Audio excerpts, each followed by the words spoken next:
The storm came suddenly, suffocating the daylight and drowning the woods in a downpour. Lost on the narrow, winding road, Lucy's GPS had gone dead hours ago.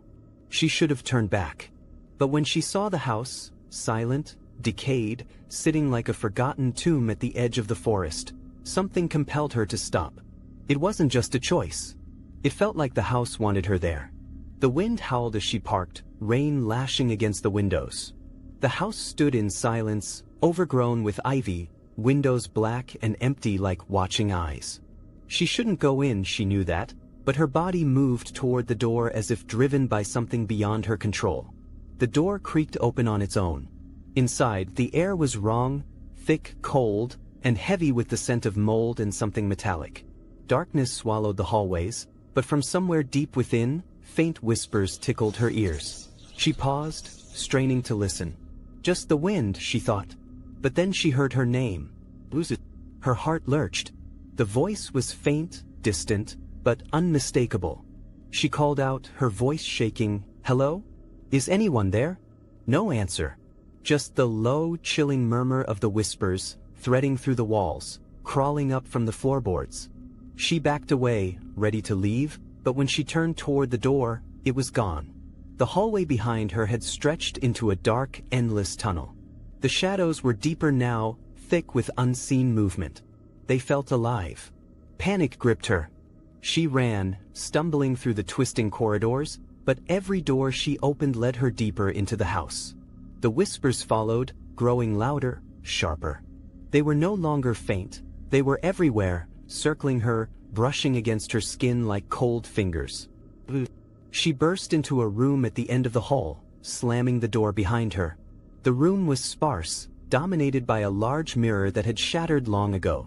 Its shards lay scattered across the floor, glinting in the dim light.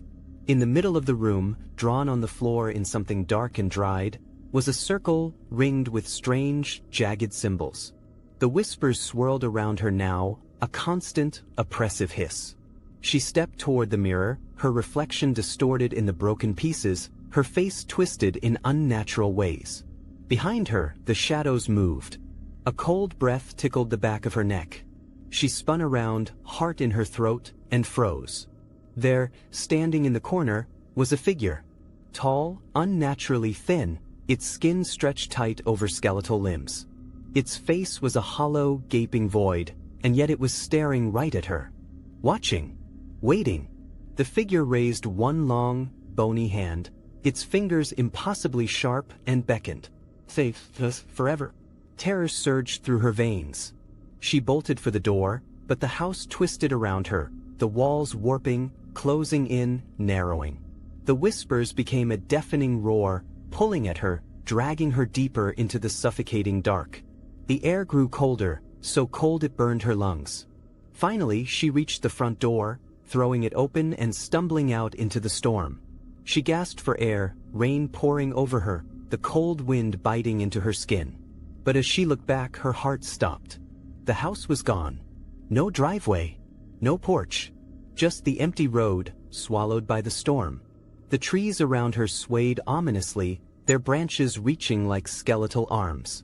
Her car was gone too, everything was gone. Except the darkness. And in that darkness, the whispers persisted, louder than before. "Welcome home, Lucy." Something cold and invisible wrapped around her, pulling her back into the shadows. Her scream was lost to the storm as the darkness claimed her. And in the silence that followed, the whispering never stopped.